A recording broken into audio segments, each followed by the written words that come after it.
Hey, what's going on YouTube? What is going on, man? Appreciate everybody for joining my channel. This is Out Here Trucking, and if you enjoy watching my content, make sure you guys leave a like, comment, share, and subscribe. Real quick, I want to do a video. Today I'm going to be talking about team driving, all right?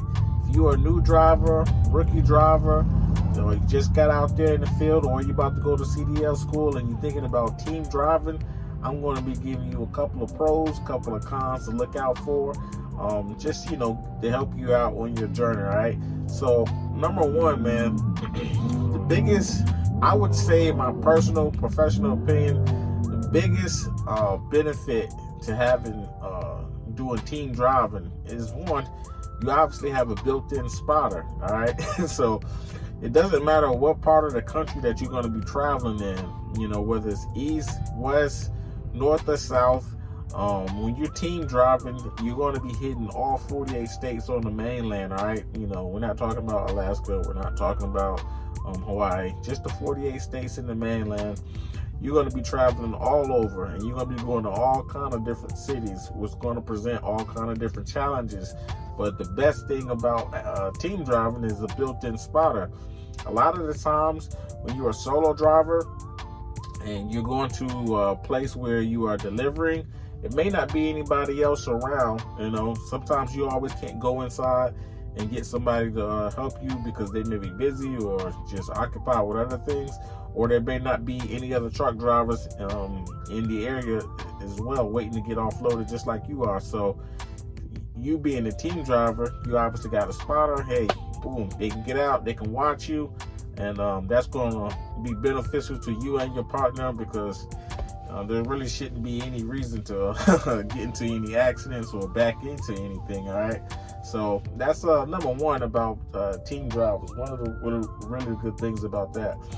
Now, the second thing I can think of, as far as the benefits of team driving, this particular one, you're really going to have to do your due diligence and search thoroughly, okay, and ask a lot of questions.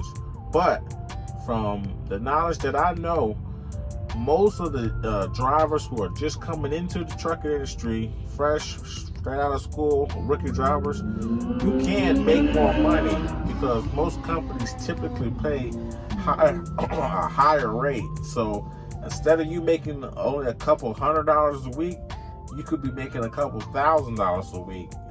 And that everybody wants to make as much money. Let's be honest, most people coming out of school and they're thinking about trucking, everybody's thinking about making the most money that they can. That's just that's just how our minds think or whatever.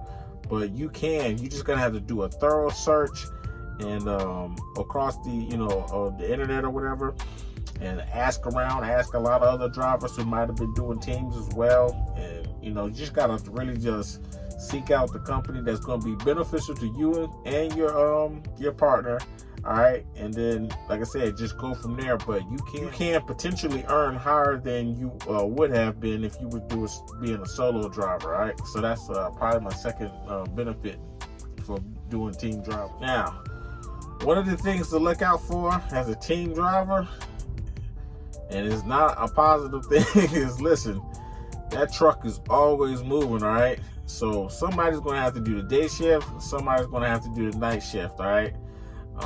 So because that's just the way it works, man. You guys are going to be going from A to B to C to D, so on and so forth. That truck basically never stops, all right? So I hope you and your partner have some type of agreement. Hopefully most of you guys should be partnering up with somebody that you know, because there are a lot of companies that, if you want to do team drivers, they will partner you up with somebody that you don't know, and y'all just don't have to work it out from there. But regardless, the truck never stops moving, so somebody's gonna have to take the day shift, somebody's gonna have to take the night shift, and that means you're gonna have to have a lot of faith and a lot of trust into your partner. Right now I'm in the 2024 Freightliner Cascadia, right? So obviously one of you guys is going to be sleeping on the bottom bunk, all right? Then here I has this little thing I can pull down. I can pull my steps down. Boom. Slide my steps down. That's how I can get up, up top if I wanted to reach the top bunk or whatever. But that's all cool and all. That's all cool and all, but you're not gonna. Number one, if I'm not mistaken, I believe it's illegal for somebody to be sleeping or occupied on the top bunk while a vehicle is actually in motion. Number one, and that's another thing for anybody who's new to the industry. You do not want to be on the top bunk while the vehicle is in motion, just in case somebody is paying attention to a GPS that going to get you in the jam, and you actually go into an area that you're not supposed to be, and you mess around and hit a low bridge. You do not want to be on that top bunk and you have a clearance issue, because if you run into a low bridge or something like that, some people may think they can make it under there, and they're driving at 55 miles an hour. If you're on that top bunk, what do you think is going to happen to you? So that's number one. You don't want to be on that top bunk while it's moving. But you're going to be swapping beds on that bottom bunk at night. So that means you're going to have to have your own set of sheets, your own pillow, because while you're sleeping, while the vehicle is moving, you have to be on the bottom bunk. And that's just something that you might want to keep in mind. All right, so you're gonna have to have a lot of trust in the other driver. All of you guys should know by now that these vehicles, even though they do have a lot of springs in them, driving a tractor trailer is very, very, it's not the most comfortable ride. The vehicle does a lot of shaking, a lot of bouncing.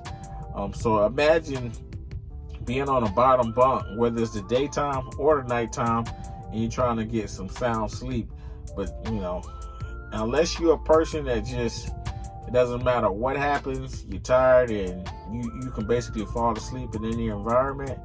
I know that's not really common for a lot of folks. Most people like you gotta be nice and quiet in a peaceful place. But you in a tractor trailer, the vehicle's rocking and shaking, and you on the bottom bunk trying to get yourself some sleep. That could affect your fatigue level, because you might not be getting the proper rest. And like I said, the vehicle is constantly moving, so that's just something that you guys gonna have to think about, man. So those are my thoughts. Just a couple of things to watch out for. Me overall, I thought about doing team driving when I first came out of school. Me and a buddy of mine were thinking about doing it, but as I just got more and more into the industry, and I learned a little bit more, especially just feeling the way a tractor trailer operates. Me and him, we both quickly decided that this team thing ain't gonna work, man. Because me, I need my sleep, man. I need my sleep, and I didn't want to be the driver that has to drive at night shift, because I'd rather drive when it's daytime. That's just me. I work better that way, even though it's less traffic at nighttime. But a lot of bad things can happen if you're not 100% alert. All right, so hey, you guys let me know what you think in the comments. Make sure you guys like, share, subscribe, and just continue to support, man. I appreciate everybody for joining my channel. This is Out Here Trekking. I will catch you guys on the next video. All right, peace.